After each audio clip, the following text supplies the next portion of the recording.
माननीय सदस्यज्यू, लिपुलेक लिम्पियाधुरा सम्बन्धी बुझ्न खोज्नुभयो जस्तो लागेको थियो।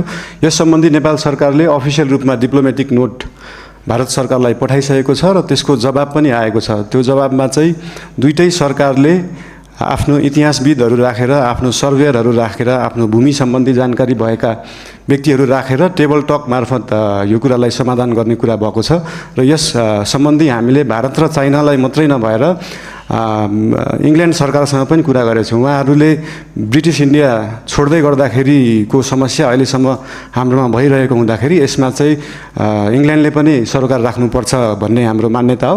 यो सबै कुराहरू टेबल टक डिप्लोमेटिक हिसाबले भएर समाधान हुने जानकारी गराउन चाहन्छु। धन्यवाद।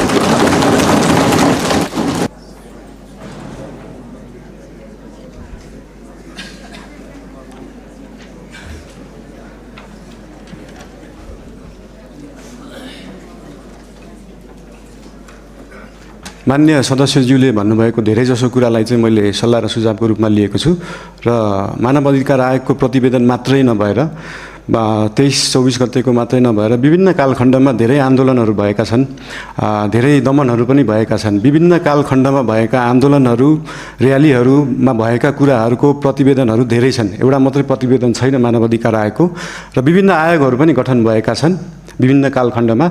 आजसम्म नेपाल सरकारलाई बुझाइएको जति पनि आयोगका प्रतिवेदनहरू छन् ती सबै प्रतिवेदनहरूलाई एकमुष्ट रूपमा नेपाल सरकारले अध्ययन गर्छ र गर्नुपर्ने काम कारबाही त्यही हिसाबले गर्छ। धन्यवाद।